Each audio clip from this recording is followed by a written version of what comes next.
गलवान घाटीमध्ये भारतीय आणि चीनी सैनिकांमध्ये एकमेकाशी अतिशय जवळून झालेल्या एक प्रकारच्या संघर्षामध्ये भारतीय सैनिकांनी निशस्त्र नियुद्ध लढाईचेही अत्यंत सुंदर प्रात्यक्षिक दिले. परंतु सैनिकांना अत्याधुनिक शस्त्राच्या पाठबळावर उभे करणे हे आवश्यक आहे आणि यासाठी नजीकच्या काळामध्ये याच सैनिकांना मानसिक ताकद वाढवणाऱ्या काही गोष्टी या DRDOच्या संकल्पनेतून तयार झाल्या, ज्यामध्ये medium range surface to air missiles, surgical स्ट्राईकसाठी subsonic cruise missile Nirbhay, anti satellite missile आणि हायपरसॉनिक टेक्नॉलॉजी डेमॉन्स्ट्रेटर व्हेइकल, ज्यांनी आपल्या संरक्षण सिद्धतेमध्ये मोठा आणि आमूलाग्र बदल होईल आणि ही शस्त्रसज्जता आपल्या सैन्य दलांसाठी अत्यंत प्रभावी असेल.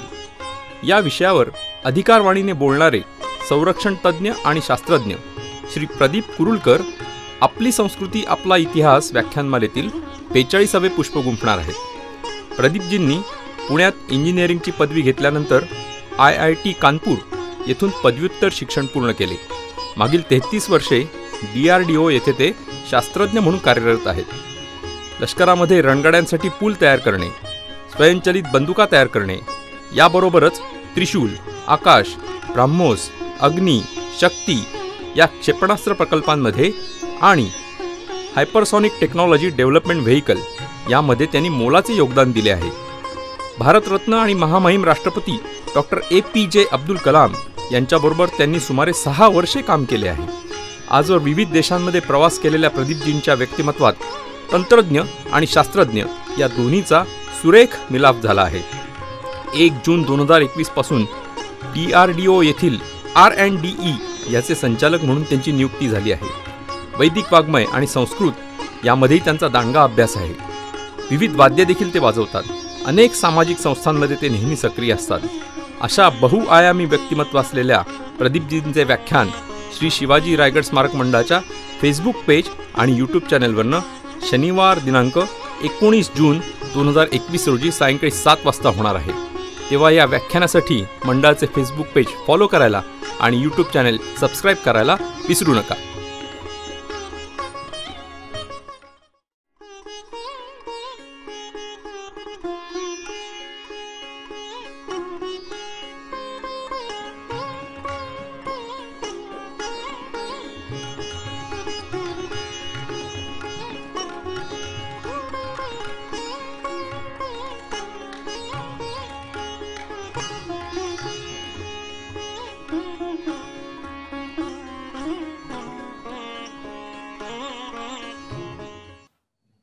नमस्कार. आपली संस्कृती आपला इतिहास या व्याख्यानमालेतील आजच्या 42व्या पुष्पामध्ये आपल्या सगळ्यांचं मनापासून स्वागत. अलीकडच्या काळामध्ये म्हणजे सुमारे वर्षभरापूर्वी गलवान घाटीमध्ये आपल्या सगळ्यांना माहिती की चीनी सैन्याने आक्रमण केलं आणि ते मोडून काढण्यासाठी भारतीय सैनिकांनीही जबरदस्त प्रतिकार केला. तिथे अस्तित्वात असलेल्या काही करारांप्रमाणे सैनिकांना शस्त्र हातात घेण्यास परवानगी नव्हती. त्यामुळं गलवान घाटीमध्ये जेव्हा चीनी सैनिकांनी अतिक्रमण करण्याचा प्रयत्न केला तेव्हा झालेला संघर्ष हा निहत्थे म्हणजे आता कुठलंही शस्त्र न घेता भारतीय सैनिकांना करावा लागला. फार मोठा दगाफटका करण्याचा प्रयत्न चीनी सैन्याने केला, परंतु त्याला पुरून भारतीय सैनिक उरले आणि अतिशय मोठी प्राणहानी चीनी सैनिकांची या निशस्त्र युद्धामध्ये देखील भारतीय सैनिकांनी केली. अर्थात अनेक भारतीय जवानांना सुद्धा त्यामध्ये वीरमरण पत्करावं लागलं. परंतु त्यानंतर फार मोठ्या प्रमाणात सैनिकांचं मनोबल वाढवण्यासाठी आणि त्यांना प्रत्यक्ष रणभूमीवर लागणारी अनेक शस्त्र विकसित करण्याचं काम हाती घेतलं गेलं, ते पुण्याच्या DRDO या संस्थेच्या माध्यमातून. तेव्हा या DRDO मध्येच महत्वाचं योगदान देणारे संरक्षण तज्ज्ञ आणि शास्त्रज्ञ श्री प्रदीप कुरुलकर यांचंच आज आपल्याला व्याख्यान ऐकायला मिळणार आहे.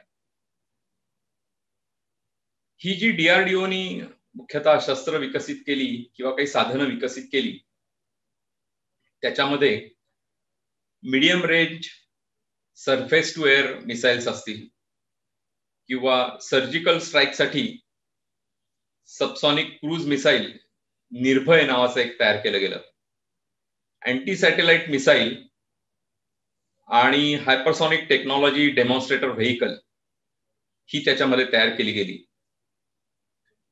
अशा या DRDOनी विकसित केलेल्या शस्त्र किंवा साधनांच्या आधारे भविष्यामध्ये भारतीय सैन्याला खूप चांगला उपयोग होईल आणि हे एक प्रभावी साधनं असतील आणि ती सिद्धही होतील प्रभावी असल्याची, याची खात्री DRDOला आहे, त्यातल्या सगळ्या शास्त्रज्ञांना देखील आहे. आणि म्हणून अशा एका संस्थेतनं मोठं योगदान देणाऱ्या श्री प्रदीप कुरुलकर यांचंच आज आपल्याला व्याख्यान ऐकायला मिळणार आहे. तेव्हा ही मुख्यतः कोणती साधनं विकसित केली गेली, त्यातनं अलीकडच्या नजीकच्या काळामध्ये भारतीय संरक्षण दलासाठी काय काय त्याचा उपयोग होणार आहे त्या साधनांचा, अशा प्रकारची माहिती आपल्याला आज प्रदीपजी देणार आहेत. प्रदीपजींच्या बाबतीत बोलायचं झालं, थोडीशी माहिती आपल्याला द्यायची झाली तर पुण्यातल्या कॉलेज ऑफ इंजिनिअरिंग इथनं त्यांनी इंजिनिअरिंगचं शिक्षण घेतलं. त्यानंतर IIT कानपूर इथनं त्यांनी पदव्युत्तर शिक्षण पूर्ण केलं आणि त्याच्यानंतर ते गेले सुमारे 33 वर्ष DRDO मध्ये कार्यरत आहे. त्यांच्या बाबतीत बोलायचं झालं तर DRDO मध्ये लष्करासाठी रणगाडे म्हणजे लष्करातल्या रणगाड्यांसाठी वेगवेगळे पूल तयार करण्याचं काम असेल किंवा स्वयंचलित बंदुका तयार करण्याचं काम असेल, अशा अनेक प्रकल्पांमध्ये त्यांनी सहभाग घेतलाय. याच्याच बरोबर त्रिशूल, आकाश, ब्रह्मोस, अग्नी, शक्ती अशा क्षेपणास्त्राच्या प्रकल्पामध्ये सुद्धा प्रदीपजींचं मोलाचं योगदान आहे. याबरोबरच हायपरसॉनिक टेक्नॉलॉजी डेव्हलपमेंट व्हेइकल या प्रकल्पामध्ये सुद्धा प्रदीपजींनी मोलाचं योगदान दिलंय. त्यांच्या बाबतीत अजून एक गोष्ट महत्वाची म्हणजे, आणि ती सगळ्यांनाच खरं म्हणजे अभिमानास्पद किंवा कौतुकास्पद आहे, ती म्हणजे ज्यांना आपण भारताचे मिसाईल मॅन म्हणतो, ते भारतरत्न आणि महामहिम माजी राष्ट्रपती डॉक्टर APJ अब्दुल कलाम यांच्याबरोबर विविध प्रकल्पांमध्ये प्रदीपजींनी सुमारे 6 वर्ष काम केलंय. ही फारच अभिमानास्पद आपल्या सगळ्यांसाठी गोष्ट आहे. तर असे प्रदीपजी हे केवळ DRDO मध्ये शास्त्रज्ञ आणि संरक्षण तज्ञ म्हणून काम करतात, पण त्याच्याबरोबरच अन्य अनेक गोष्टी करतात. त्यांना अनेक वाद्य चांगली समजतात, वाजवता देखील येतात. वैदिक वाङ्मय आणि संस्कृत याचा देखील त्यांचा मोठा अभ्यास आहे. आज देखील प्रदीपजी आपल्या DRDOतल्या कामाव्यतिरिक्त अनेक सामाजिक संस्थांमध्ये सक्रिय आहे आणि त्या संस्थांमध्ये त्याच्या कोअर ग्रुपमध्ये देखील ते असतात आणि विविध सामाजिक कार्यांमध्ये मोठा हातभार त्यांनी आजपर्यंत लावलेला आहे. असं बहुआयामी असलेलं व्यक्तिमत्व आज आपल्याला व्याख्यानासाठी लाभलंय. त्यांच्या व्याख्यानाचा विषय असणार आहे भारतीय संरक्षण दलाची नजीकच्या काळातील संरक्षण सिद्धता. परंतु आज या निमित्तानं मला अन्यही 1-2 गोष्टींचा या ठिकाणी उल्लेख करायचा आहे. तो म्हणजे प्रदीपजींची याच महिन्यामध्ये DRDOच्या अंतर्गत DRDE म्हणजे इंजिनियर्स ही जी संस्था आहे, या संस्थेच्या संचालकपदी नियुक्ती झाली. अगदी आता अलीकडे म्हणजे 1 जून 2021 रोजी ही नियुक्ती झाली आहे. त्यामुळे या नियुक्तीबद्दलही त्यांचं विशेष अभिनंदन करतो. त्याच्याच बरोबर आज हे व्याख्यान 19 जून 2021 रोजी होत आहे आणि ही व्याख्यान मला ज्येष्ठ इतिहास संशोधक पांडुरंगजी बलकवडे यांच्या षष्टब्दी पूर्तीनिमित्त आपण मागच्या वर्षी सुरू केली. म्हणजेच मागच्या वर्षी 20 जून 2020 रोजी पांडुरंगजी बलकवडे यांची वयाची 60 वर्ष पूर्ण झाली आणि म्हणून ही व्याख्यान मला त्यानंतरच्या 1-1.5 महिन्यानंतर 2 महिन्यानंतर आपण सुरू केली. आणि आज 19 जून आहे, उद्या 20 जून असणार आहे. या उद्याच्या 20 जूनला पांडुरंगजींना वयाची 61 वर्ष पूर्ण होत आहेत. त्यामुळे ही जवळपास व्याख्यानमाला जी आहे याच्यामधली अजून 16, 17, 17 असणार आहेत. याचा अर्थ अजून 4, 4.25 महिने ही व्याख्यानमाला चालणार आहे. तर आपण अनेक जण पाहतो की आयुष्यभर काहीतरी नोकरी करत असतात. नोकरीची आणि घरदार, मुलाबाळांची, कुटुंबाची कारणं सांगून अन्य कुठल्याही सामाजिक कामामध्ये फारसे सहभागी होत नाहीत. एखाद्या घराच्या चौकटीत चौकोनी कुटुंबाप्रमाणे आयुष्यभर राहतात आणि मग निवृत्त झाल्यानंतर आता मी दमलो असं म्हणतात आणि घरातच बसून राहतात. अशी अनेक माणसं आपण पाहतो.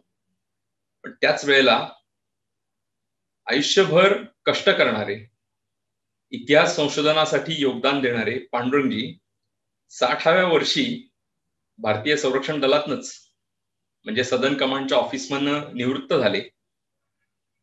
अनेकांना हे माहित नाहीये की इतिहास संशोधन करता यावं, दुर्गांची भ्रमंती आणि तिथलंही संशोधन करता यावं, यासाठी आयुष्यातला अनेक काळ पांडुरंगजींनी पैसे कमी पडत होते म्हणून संध्याकाळची रोज रिक्षा देखील चालवली.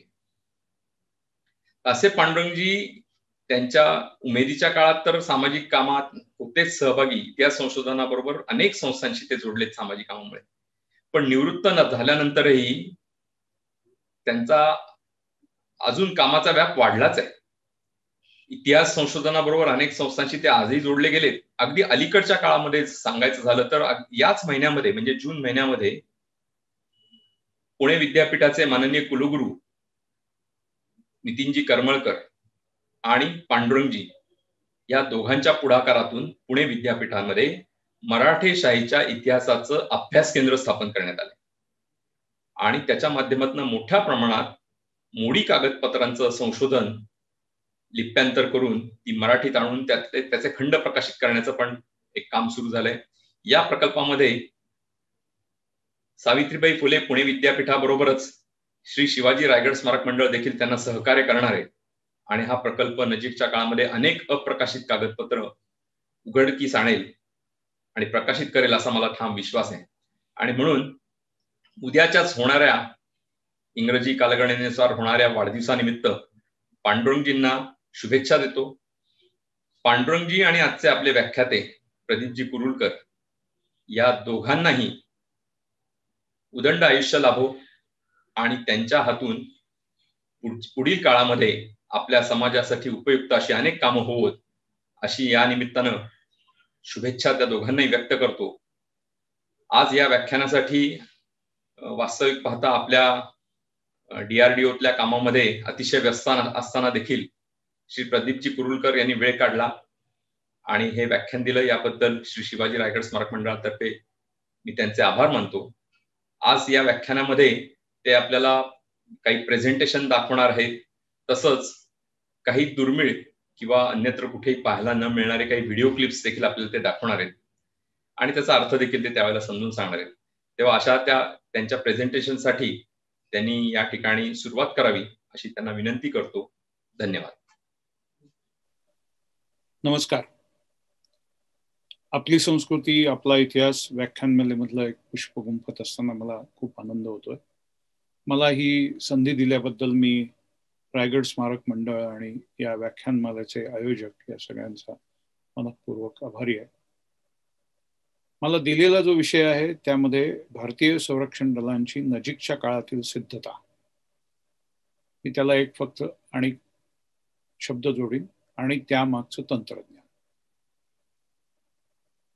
आपण हा विषय बघत असताना नजीकच्या काळामधली आव्हानं, झालेले कॉन्फ्लिक्ट्स आणि त्या पार्श्वभूमीवरती असलेली शस्त्रसज्जता, त्या पाठीमागचं तंत्रज्ञान, जेणेकरून आपल्या सैन्य दलांचं मनोबल आणि त्यांची आघात शक्ती कशी वाढली आहे यावर आपण बघू. आपल्याला सगळ्यांना परिचित आहे आणि बहुश्रुत आहे की गेल्या वर्षी भारत चीन या दोन राष्ट्रांमधला गलवान घाटीमधला संघर्ष हा खूप चरम स्थितीमध्ये होता. अत्यंत दुर्गम अशी घाटी, त्यामधला परिसर, उंच उंच असलेल्या टेकड्यांनी वेढलेला हा सगळा परिसर, श्वास घ्यायला सुद्धा जिथे त्रास होतो अशा हवामानामध्ये मोठ्या प्रमाणामध्ये सैन्य दलांनी एकत्र येऊन या सगळ्या भूभागाचं संरक्षण करत असताना अतिशय विलक्षण असा संघर्ष त्या ठिकाणी झाला. Line of actual control, LAC वरती एक अलिखित नियम आहे की दोन्ही देशांनी कधीही युद्ध सोडून गोळी सुद्धा बंदुकीतनं झाडायची नाही. आणि अशा परिस्थितीमध्ये काही वर्षापूर्वी आपण डोकालाम सारखी स्थिती बघितली की ज्या ठिकाणी चीनच्या सैनिकांनी मुद्दाम कुरापत काढून आपल्या सैनिकांना त्रास द्यायचा प्रयत्न केला. नुरा कुस्तीसारखा प्रकार त्या ठिकाणी व्हिडिओमधनं आपण दूरदर्शनच्या व अन्य बातम्यांच्या व्हिडिओमधनंही बघितला होता. थोडीफार अशीच परिस्थिती ही चीननी यावेळेला गलवान घाटीमध्ये तयार केली होती. ज्या भागामध्ये दोन्ही राष्ट्राच्या सैन्यांनी कधीही गस्त घालायची नाही असं ठरलेलं होतं, अशा ठिकाणी सुद्धा चीन आपल्या बख्तरबंद गाड्या आणि सैनिकांसह गस्त घालण्यासाठी आले. सर्वसाधारणपणे गेल्या काही दशकांमध्ये अशा वेळेला चीनला फक्त डिप्लोमॅटिक जगतातून आपण नोंदवलेला निषेध किंवा लष्करी सर्किटमधनं नोंदवलेला निषेध याचीच फक्त कल्पना होती. यावेळेला काही गोष्टी वेगळ्या झाल्या. अशा प्रकारे आत आलेल्या चीनी तुकडीला भारतीय लष्कराच्या एका तुकडीने जेरबंद केलं. त्यांचा कॅप्टन रँकचा जो ऑफिसर होता तो जखमी झाला. बख्तरबंद गाड्या होत्या त्या ठिकाणी सोडून चीनी सैन्याला पळून जायला लागलं. त्या कॅप्टन रँकच्या अधिकाऱ्यालाही काही काळानंतर आपण सोडलं. परंतु या सगळ्या गोष्टीचा वचपा काढण्यासाठी चीन परत काहीतरी कुरापत करणार याची कल्पना होती. ज्या भागातून सैन्य पाठीमागं घेतलं जावं असं सांगितलं गेलं त्या भागामधनं सैन्य चीननी पाठीमागं घेतलं नाही. त्याचा परिणाम असा झाला की या भागामध्ये संघर्ष झाला, निहत्था संघर्ष झाला. भारताच्या त्या भागामध्ये असलेल्या तुकडीचे कमांडिंग ऑफिसर आणि त्यांच्याबरोबर 21 जवान अशा 12 जवानांची आहुती या रणसंग्रामामध्ये पडली. परंतु त्याला लगेचच त्या भागामध्ये घातक तुकडी ही आणली गेली आणि या घातक तुकडीने ज्या प्रकारे रणांगणावरती शत्रूला तोंड देऊन प्रत्युत्तर द्यावं त्याचं एक सुंदर उदाहरण त्या ठिकाणी उभं केलं. सॅटेलाइट इमेजरी आणि रशियाच्या गुप्तहेर खात्याच्या रिपोर्टनुसार या भागामध्ये भारतीय सैनिकांनी तिथे झालेल्या नंतरच्या संघर्षात साधारणपणे 90 ते 150 चीनी सैनिकांना कंठस्थान घातलं. हे सगळं नियुद्ध होतं, परंतु त्या प्रकारामध्ये सुद्धा आपलं वर्चस्व आहे हे भारतीय सैनिकांनी तिथे जाणवून दिलं. ज्या भागामध्ये भारतीय सैन्य कधीही टँक, बख्तरबंद गाड्या उतरूच शकणार नाही अशी चीनला खात्री होती, अशा ठिकाणी अत्यंत कच्च्या धावपट्टीचा फायदा घेत किंवा त्याचा उपयोग करून या भागामध्ये भारतीय सैन्याने सुद्धा टँक डिप्लॉय केले. गेल्या 2 दशकामध्ये चीनला मिळालेला सगळ्यात मोठा धक्का होता. परंतु सैन्य ज्या वेळेला युद्ध ठिकाणी उभं राहतं त्यावेळेला ते नियुद्धात प्रवीण जरी असलं तरी त्यांना उत्तमोत्तम शस्त्रास्त्रांचं पाठबळ असल्याशिवाय त्यांचं मनोबल उंचावत नाही. आणि हे मनोबल अत्यंत उत्तम अशा तंत्रज्ञानाच्या जोरावरती उभ्या केलेल्या शस्त्रास्त्रांच्या वेगवेगळ्या वेपन सिस्टीम्सच्या जोरावरती आज DRDOनी सैन्य दलासाठी दिलं. विषयाची व्याप्ती खूप आहे आणि म्हणून नजीकच्या काळातला असा शब्द मुद्दामून त्यामध्ये आपण घेतलाय की नजीकच्या काळामध्ये या संदर्भामध्ये असलेली भारतीय संरक्षण दलाची सिद्धता, शस्त्रसिद्धता 2018 जून नंतर आजपर्यंत झालेल्या काही प्रमुख घडामोडी, काही प्रमुख डेव्हलपमेंट्स याचा आपण एक आढावा घेऊ. भारत आणि इस्रायल यांच्या संयुक्त प्रयत्नांनी चालू असलेला MRSAM, medium range surface to air missile, हा प्रोग्राम आकाश सारख्या प्रोग्रामचं अतिशय उत्तम सक्सेस, त्याची डिप्लॉयमेंट, भारतीय वायुदल आणि आर्मीनी त्याचा केलेला वापर, या सगळ्याच्या पार्श्वभूमीवरती त्याच्या पुढच्या टप्प्यामधलं डेव्हलपमेंट MRSAM ही अत्यंत महत्वाची डेव्हलपमेंट. जून 2018 साली या संदर्भामध्ये पहिल्यांदा ITR बालासूर या आपल्या टेस्ट रेंजमध्ये त्या संदर्भामध्ये काही चाचण्या झाल्या.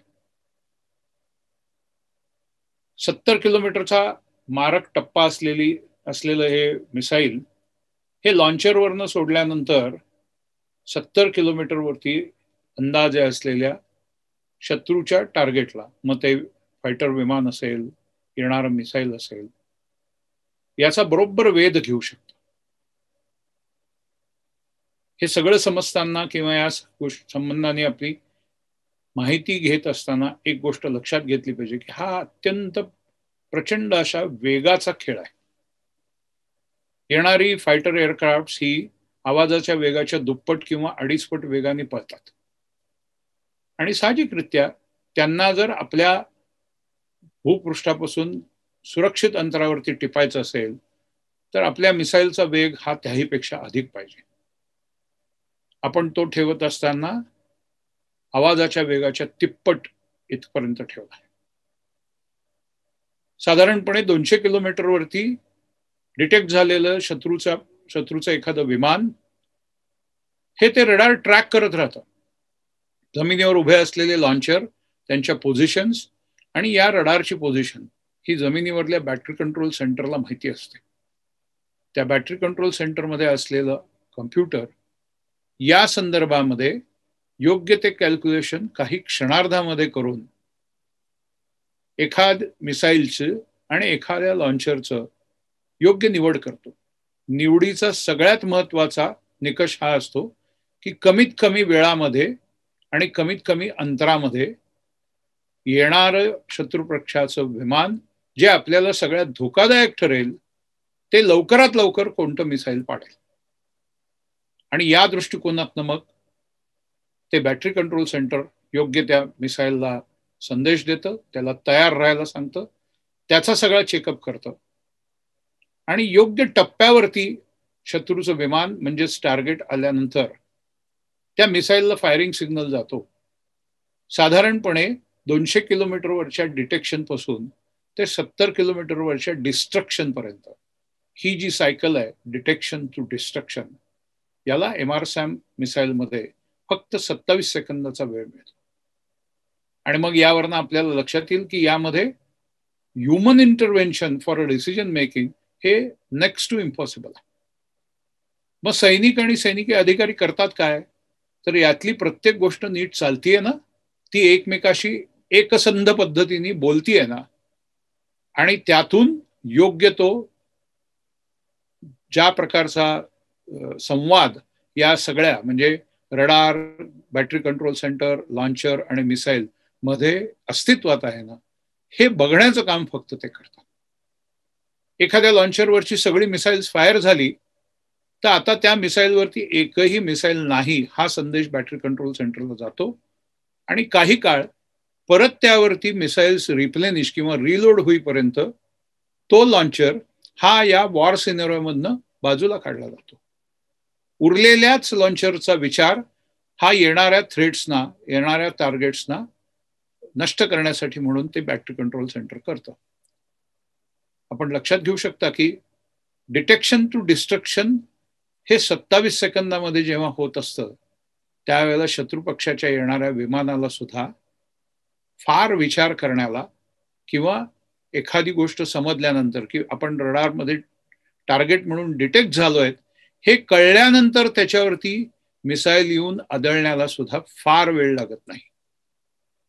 शत्रुपक्षाच्या विमानाला अशा प्रकारे या सगळ्या सिस्टीम मधून एक प्रकारे ही सिस्टीम ज्याचं संरक्षण करते ते संरक्षण किती अभेद्यपणे ती करते याचं एक चोख उत्तर दिलं जातं. आपण या MRSAM सिस्टीमचे काही व्हिडिओ बघू, ज्या व्हिडिओमधून आपल्याला त्या सिस्टीमचा अंदाज येऊ शकेल. शेजारी गोल फिरताय ते रडार आहे, त्या शेजारी उभा आहे हा मिसाईल लॉन्चर आहे. एका मिसाईलची कॅप उघडली आणि मिसाईल फायर झाला. हा शॉट आपण थोड्या लांबनं घेऊ. यामध्ये मिसाईल लॉन्चर मधनं कसं बाहेर पडतं, व्हर्टिकल फायर मध्ये ते किती त्वरेने आवाजाच्या वेगाच्या तिप्पट वेगाने कसं जातं. आपण बघाल की मिसाईलची ही स्मोक प्लूम ही काही काळापर्यंतच दिसते. अतिशय उत्तम अशा इलेक्ट्रो ऑप्टिक ट्रॅकिंग सिस्टीमला सुद्धा साधारण 30 ते 32 किलोमीटर पर्यंतच या प्लूम वरनं त्याचं ट्रॅकिंग करता येतं. मग वेगवेगळे फिल्टर्स वापरून हे ट्रॅकिंग अतिशय चांगल्या प्रकारे करण्याची हायस्पीड कॅमेऱ्यांची रचना सुद्धा या ट्रायल्सच्या वेळेला केली जाते. परंतु टार्गेट जर 70 किलोमीटर वरती असेल तर तिथपर्यंत हा कुठलाच कॅमेरा जाऊ शकत नाही. आणि म्हणून थर्मल विजन किंवा नाईट विजन, प्रामुख्याने थर्मल विजन, आता या ठिकाणी आपल्याला थर्मल विजन कॅमेरा दिसतोय. हे उडलंय हे पहिलं टार्गेट आहे. हे रिमोटली पायलटेड टार्गेट एअरक्राफ्ट आहे. यावरती वरून येऊन मिसाईल आघात करताना आपल्याला लक्षात येऊ शकेल. हा आघात किती अचूक केला जाऊ शकतो किंवा हे मिसाईल करतं हे आपल्याला प्रत्यक्ष या व्हिडिओमधनं लक्षात आलं असेल. ही अत्यंत क्लिष्ट अशा प्रकारची सरफेस टू एअर सिस्टीम आहे. यामध्ये शत्रूच्या येणाऱ्या विमानांना आणि मिसाईल्सना एक प्रकारे आपण चोख प्रत्युत्तर देण्याची तयारी कशी ठेवली आहे हे लक्षात येतं. 70 किलोमीटर पर्यंत कुठल्याही अल्टिट्यूडला, अगदी 4000 5000 किलोमीटर म्हणजे इथपर्यंतच्या अल्टिट्यूड पर्यंत ही मिसाईल सिस्टीम डिप्लॉय केली जाऊ शकते.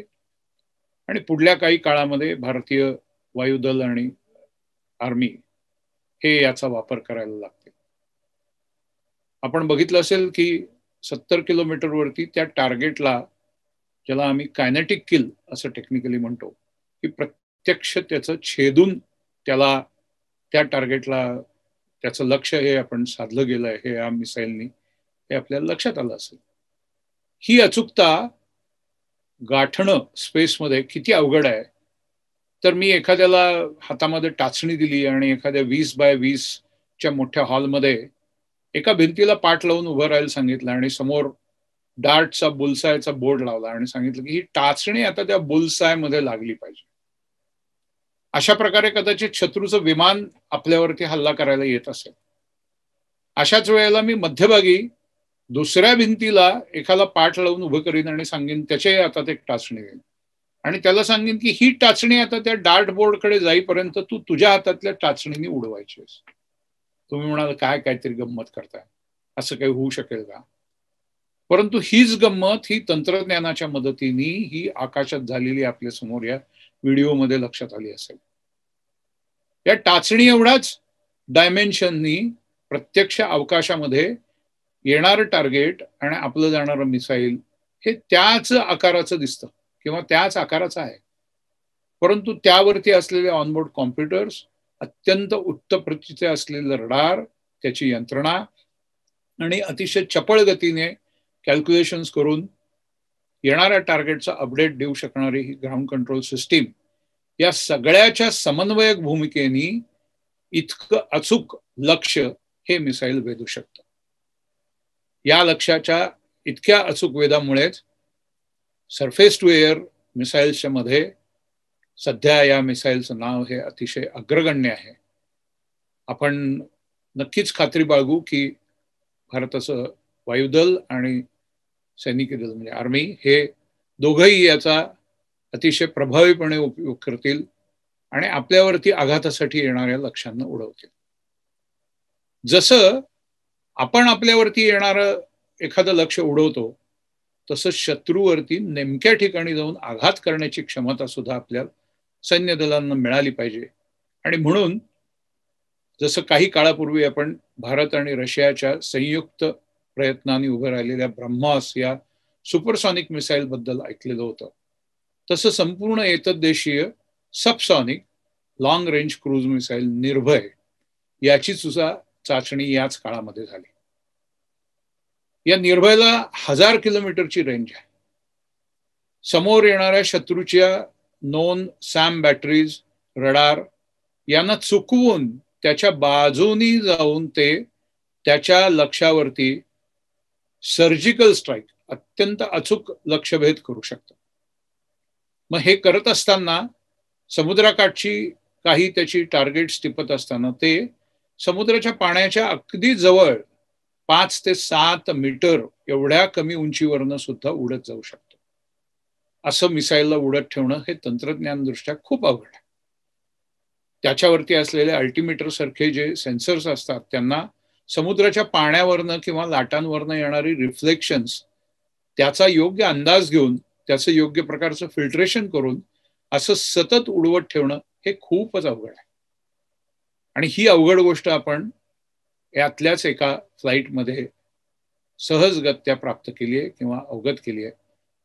याच्यानंतर हा निर्भयचा जो आपण एक व्हिडिओ बघू, त्यामध्ये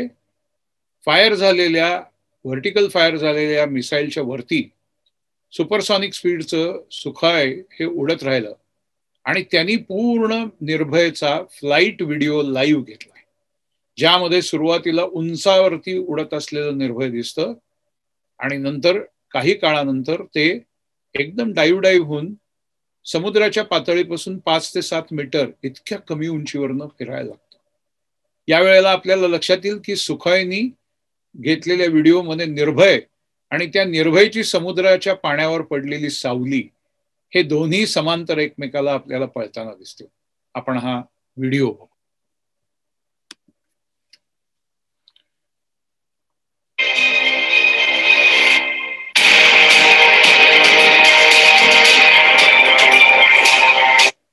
व्हर्टिकली फायर झालेलं हे निर्भय मिसाईल आपल्याला थोड्या वेळातच त्याचा बूस्टर त्याच्यापासून वेगळा झालेला लक्षात येईल. हा बघा झाला. आता या मिसाईलचे विंग्स हे फायर होतील, बाहेर येतील आणि त्याच्यावरती असलेलं इंजिन हे फायर होऊन मिसाईल हे उडत राहील. हे उडत असताना आपल्याला लक्षात येईल की हा लाईव्ह व्हिडिओ त्याच्या फ्लाईटचा वर असलेल्या सुखाईमधनं घेतला जातोय. यामध्ये आता निर्भय हे जमिनीपासून साधारण 20 ते 22 किलोमीटर एवढ्या उंचीवरनं पळत आहे.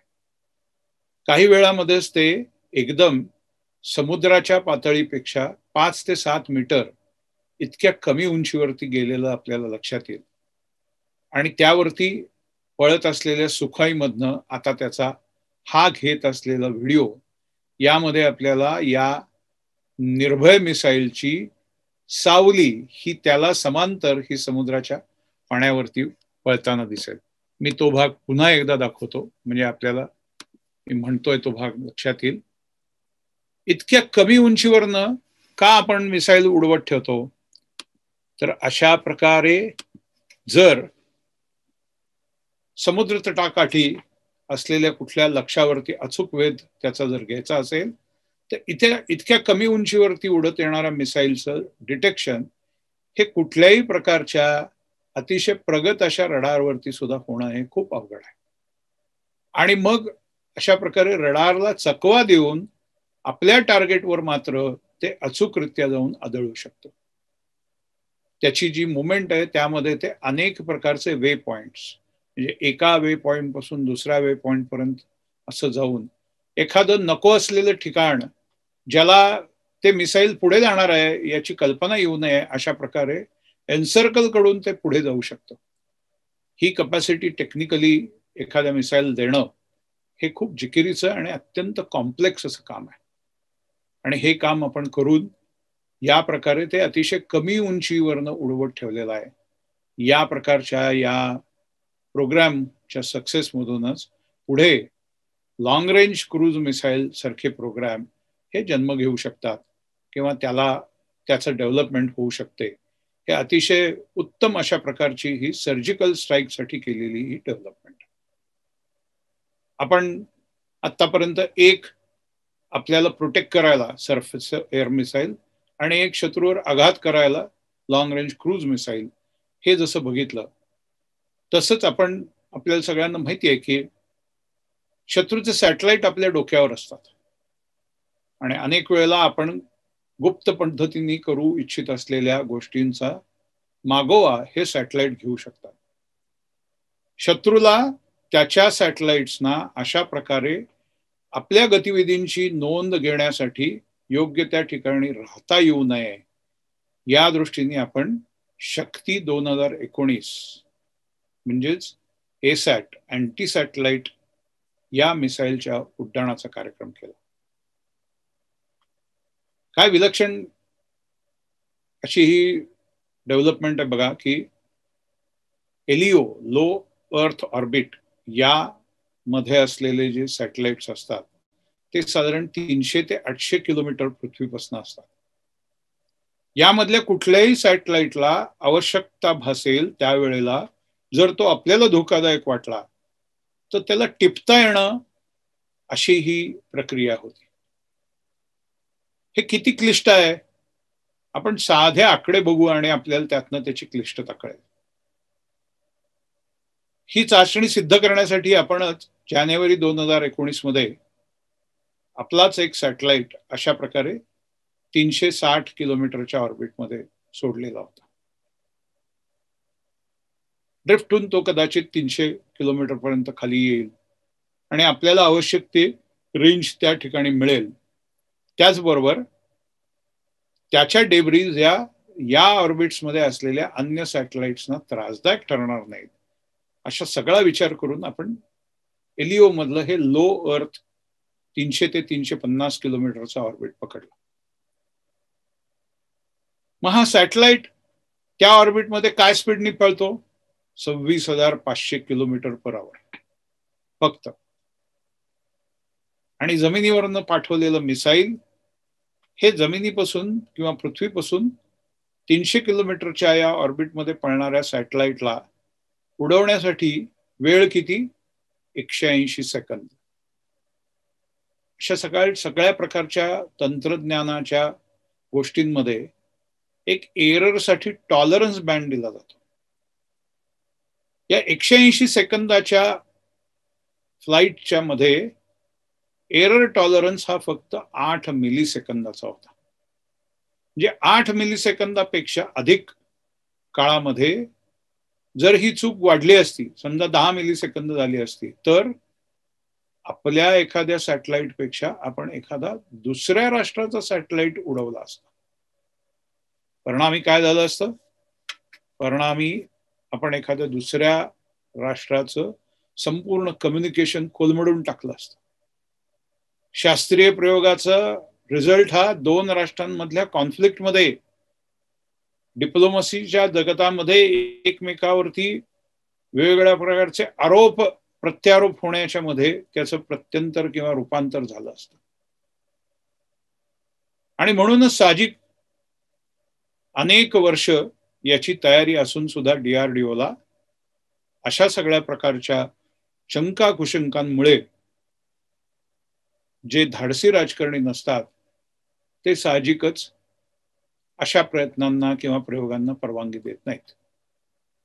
यावेळी ती मिळाली की करा, काय होईल ते आपण बघू. आणि मी हे इथे प्रामाणिकपणे मान्य करू इच्छितो की हा एक शास्त्रीय प्रयोग आहे. प्रयोग यशस्वी होऊ शकतो, तसा अयशस्वी सुद्धा होऊ शकतो. आणि या दोन्हीचीही जबाबदारी घेण्याचं धाडस जेव्हा असतं तेव्हाच अशा प्रकारचे धाडसी प्रयोग होऊ शकतात. आपण तो केला. पहिला प्रयत्न पृथ्वीपासून 300 किलोमीटर अंतरावरती आपलाच असलेला सॅटेलाइट हा 180 सेकंदाच्या मिसाईलच्या फ्लाईटमध्ये बरोबर टिपला, नष्ट केला. जगाला आपण दाखवू शकलो की यानंतर जर अशा प्रकारे भारतावरच्या सीमेमध्ये चालू असलेल्या घडामोडी टिपण्यासाठी जर स्पाय सॅटेलाइट डिप्लॉय केले गेले तर त्याला योग्य प्रकारे प्रत्युत्तर हे एसॅट सारख्या मिसाईलनी भारत देऊ शकतो. ही रेंज जरी आता 300 किलोमीटरची असली तरी आवश्यक ते चेंजेस करून ह्या मिसाईलची रेंज ही 1200 ते 1500 किलोमीटर पर्यंत आपण नेऊ शकतो. या रेंज पेक्षा सुद्धा यामधली अॅक्युरसी ही जास्त महत्वाची. आपण लक्षात घेऊ शकता की 180 मिलीसेकंदाच्या फ्लाईट स्पॅन मध्ये फक्त 8 मिलीसेकंदाची चूक ही अलाउड होती. ती 8ची 10 झाली असती तर मी म्हटलं त्याप्रमाणे आपण एखाद्या दुसऱ्या राष्ट्राचा सॅटेलाइट हा उडवला असता.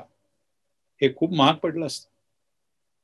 आणि म्हणून इतकी अॅक्युरसी अचीव्ह करण्यासाठी लागणारी सगळ्या प्रकारची तंत्रज्ञानाची तयारी, त्याच्या वारंवार वेगवेगळ्या प्रकारच्या चाचण्या, यातून हे आपण तंत्रज्ञान उभं केलं. सैन्य दलांच्यासाठी हे अत्यंत महत्वाचं आहे. कारण त्यांना आवश्यक असलेल्या ज्या हालचाली गुप्त ठेवणं आवश्यक आहे त्या अशा प्रकारे शत्रू राष्ट्राच्या सॅटेलाइटला आपण एक प्रकारे धमकावूनच आपल्याला आवश्यक त्या भागावरनं त्याला पिटाळून लावू शकतो. अन्यथा तो तिथे आला तर आपण पाडूही शकतो. या संदर्भामधला सुद्धा आपण एक व्हिडिओ आता पाहू. त्या संदर्भामधला व्हिडिओ मी शेअर करतो. मिशन शक्ती मिसाईल संदर्भामधला हा व्हिडिओ.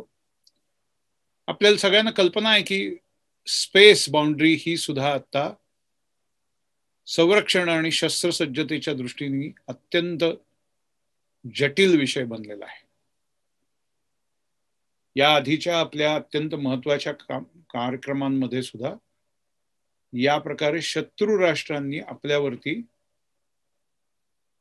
अशा स्पाय सॅटेलाइटचा उपयोग करून घेऊन मोठ्या प्रमाणामध्ये आपल्या कार्यक्रमांची गुप्तता ही शोधली किंवा ती भेदली.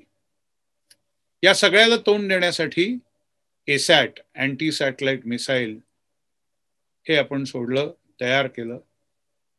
बालासूर पूर्व भागातून निघालेलं हे एसॅट सॅटेलाइटवर या प्रकारे आदळलं लो अर्थ ऑर्बिटमध्ये. सॅटेलाइट आपल्या हा लाईव्ह फायरिंग शॉट आहे. आपल्याला लक्षात येईल की या मिसाईलचा शेपही हा नेहमीच्या मिसाईल सारखा नसून थोडासा बंदुकीच्या गोळीसारखा आहे.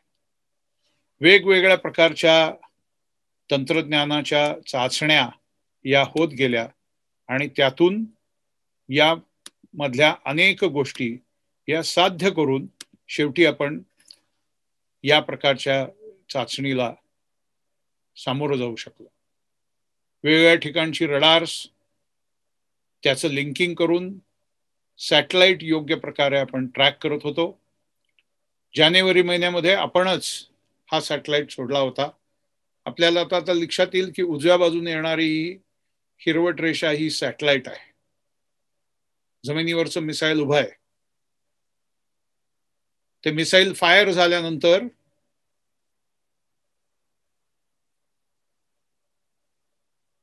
आता त्याला आवश्यक ती दिशा, त्याचं वळणं हे त्याच्यावरच्या कंट्रोल्समुळे आपण साध्य करू शकलो.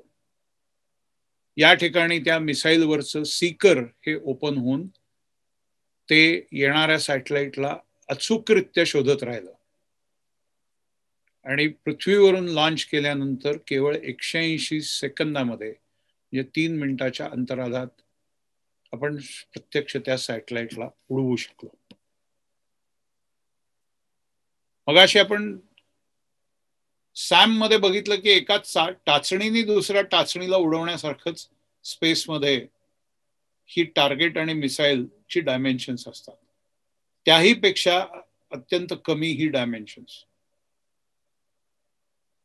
जी सॅटेलाइटची फिगर किंवा इमेज ही मिसाईलला त्याच्या सीकरमध्ये दिसते ती अतिशय छोटी, म्हणजे 1.2 मीटर बाय 1.5 मीटर इतकी छोटी दिसते.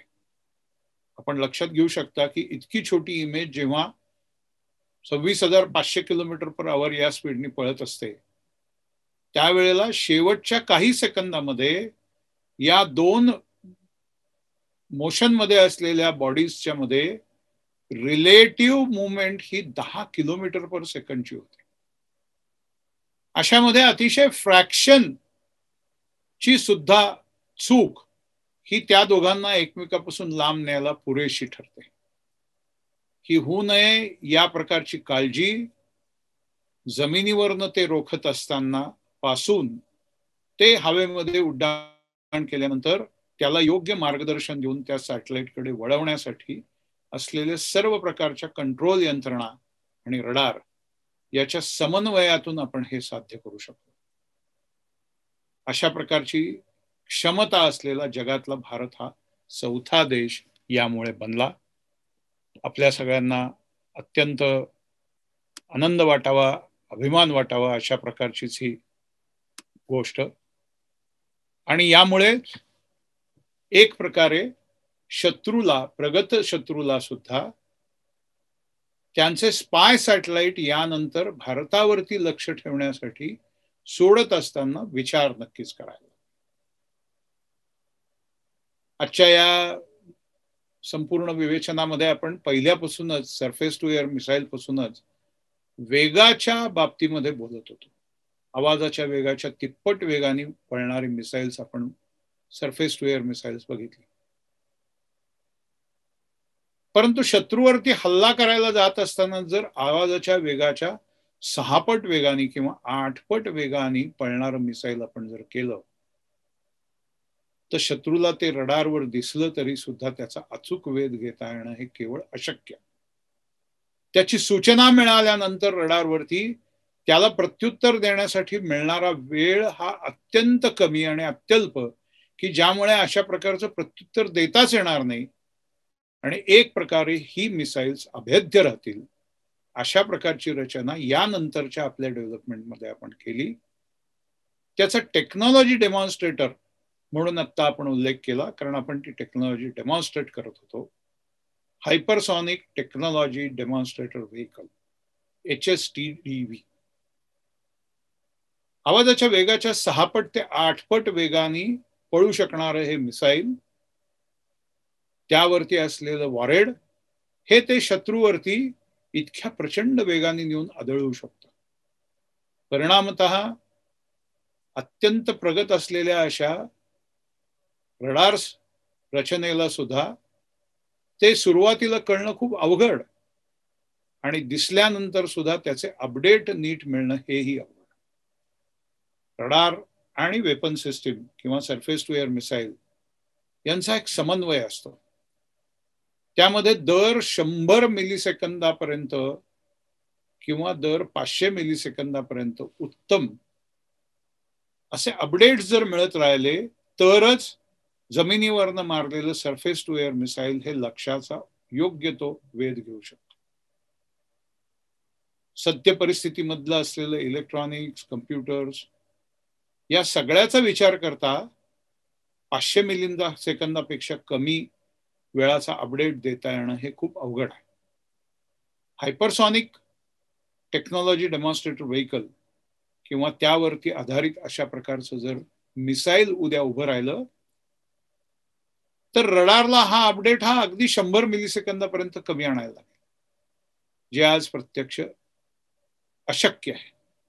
आणि त्यामुळेच एक प्रकारे हे मिसाईल पूर्णपणे अभेद्य राहील. शत्रूला ते अधिक काळ सुरुवातीला दिसणारच नाही. ज्या वेळेला कळेल त्यावेळेला त्याचं प्रत्युत्तर देण्यासाठी शत्रूकडे काहीच वेळ शिल्लक राहिलेला नसेल. आणि यावरती अवलंबून, म्हणजे या टेक्नॉलॉजीवर अवलंबून जसं आपण मिसाईल बनवू शकतो तसे उत्तम प्रकारचे सॅटेलाइट लॉन्चर सुद्धा बनवू शकतो. त्याचा उपयोग काय, की आजच्या सॅटेलाइट लॉन्चर्सना कदाचित इस्रो सारख्या संस्थेला कल्पना दिल्यानंतर आपल्याला ज्या भूभागावरती लक्ष ठेवायचंय त्यासाठी अतिशय स्पेशलाइज्ड असा सॅटेलाइट सोडायला कदाचित 48 ते 72 तास लागत असतील, तर या प्रकारे हायपरसॉनिक टेक्नॉलॉजीमुळे कदाचित 24 तासामध्येच आपण तो सॅटेलाइट योग्य त्या ऑर्बिटमध्ये नेऊन उभा करू शकतो. याचा परिणाम शत्रूला नकळत आपल्याला ज्या गोष्टींचा संशय आहे त्यावरती एक प्रकारे शत्रूवरती कायम पाळत ठेवणं हे शक्य होईल. त्यामुळे आपल्या सैन्य दलांना शत्रूच्या सगळ्या गतिविधींची पूर्वसूचना फार लवकर मिळू शकेल आणि त्याला प्रत्युत्तर देण्यासाठीची रचना त्यांना उभी करता येऊ शकेल. त्याचबरोबर या तंत्रज्ञानावरती आधारित जर मिसाईल्स उभी राहिली तर त्याच्या रेंज प्रमाणे शत्रूला काहीही कळण्याच्या आधी ते शत्रूवरती आघात त्या मिसाईलने केलेला असेल. आणि यामुळेच हायपरसॉनिक टेक्नॉलॉजी ही यानंतरच्या काळातल्या मिसाईलची प्रमुख जननी असेल, प्रमुख डेव्हलपमेंट असेल. आज मी तिला जगामध्ये भारत, अमेरिका, रशिया, किंबहुना रशिया, अमेरिका, भारत, चीन अशा 4च देशांकडे हे तंत्रज्ञान आहे.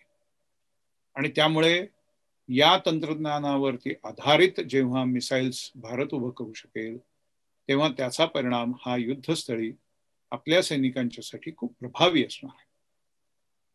आपल्याला माहिती आहे की सुमारे 2 दशकापूर्वी भारताने आणि रशियाने एकत्रित येऊन ब्रह्मोस सारखं सुपरसॉनिक मिसाईल, क्रूज मिसाईल उभं केलं.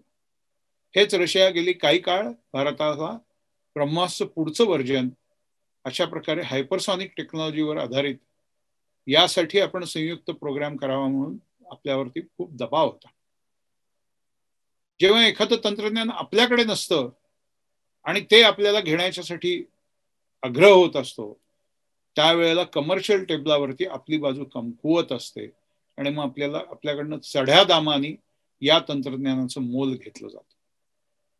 ज्या वेळेला ते तंत्रज्ञान तुमच्याकडे अवगत आहे असं कळतं त्यावेळेला मात्र ते अशा प्रकारच्या विषयाची निगोसिएशन्स ही इक्वल स्टेटसवरती होतात आणि त्यातून पुढे येणारी संकल्पना ही दोन्ही राष्ट्रांना पूरक आणि समन्वयक अशी ठरते.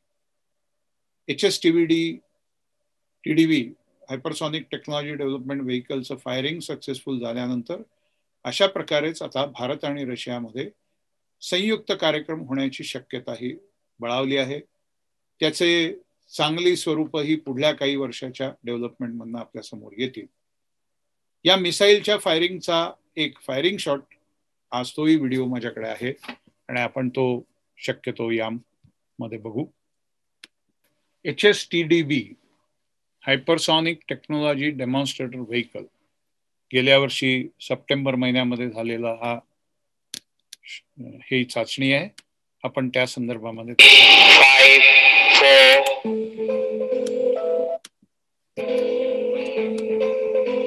भारतीय संरक्षण सिद्धतेच्या मधलं हे अतिशय मानाचं, सुवर्णाचं आणि टेक्नॉलॉजीच्या दृष्टीने खूप मोठं पान. अनेक प्रकारे मीडियामध्ये याविषयी कल्पना आली. आपण हा व्हिडिओ बघताना आपल्याला लक्षात येईल की साधारणपणे 30 किलोमीटर उंचीवरती हे मिसाईल गेल्यानंतर त्याचा मूळ बूस्टर हा वेगळ्या दिशेने जातो त्यापासून डिटॅच होऊन आणि हायपरसॉनिक व्हेकल अनेक 2 किलोमीटर या ठिकाणी तो बूस्टर वेगळा झालेला लक्षात येईल आणि त्यानंतर साधारण 2 किलोमीटर वरती अनेक हे हायपरसॉनिक व्हेकल गेल्यानंतर त्यातलं स्क्रॅम जेट म्हणजे supersonic RAM jet engine fire होऊन त्याला आवाजाच्या वेगाच्या पेक्षा 6 ते 8 पट वेगाने पळण्याची गती मिळू शकली. तंत्रज्ञानाच्या इतिहासामध्ये भारताने टाकलेलं हे अत्यंत महत्वाचं आणि मोलाचं असं पाऊल आहे ज्याच्यावरती अवलंबून आपल्याला मोठ्या प्रमाणावरती आधुनिक पद्धतीची शस्त्र निर्मिती तसेच अत्याधुनिक पद्धतीचे सॅटेलाइट लॉन्चर असं दोन्ही बनवता येऊ शकणार आहे. आणि म्हणून या प्रकारच्या कार्यक्रमाला आपण टेक्नॉलॉजी डेमॉन्स्ट्रेटर असं म्हटलं आहे. आजच्या या विवेचनामध्ये आपण अशा प्रकारची संरक्षण सिद्धता का असावी, नुकत्याच झालेल्या संघर्षाच्या पार्श्वभूमीवर त्याची गरज काय आहे आणि 4 प्रमुख वेगवेगळ्या तंत्रज्ञानांची कशी आपण अचिव्हमेंट केलेली आहे ज्यामध्ये medium range surface to air missile, long range subsonic cruise missile, anti satellite missile आणि शेवटी आपण आता बघितलं त्याप्रमाणे हायपरसॉनिक टेक्नॉलॉजी डेमॉन्स्ट्रेटर व्हेकल. मला कल्पना आहे की येणाऱ्या काळामध्ये या सगळ्या तंत्रज्ञानावरती आधारित अत्याधुनिक शस्त्रास्त्र ही आपल्या सैन्य दलांसाठी सज्ज होऊन त्यांच्या हातात सुपूर्त केली जाते. DRDOचं बोधवाक्यच बलस्य मूलम विज्ञानम असं आहे. विज्ञानाधिष्ठित अशा प्रकारची शस्त्र निर्मिती करून सैन्य दलांना एक प्रकारे प्रतिष्ठा आणि शक्ती प्राप्त करून देण्याचा हा प्रयत्न आहे. आजच्या या व्याख्यानामध्ये एवढा विषय पुरे असं मला वाटतं. धन्यवाद.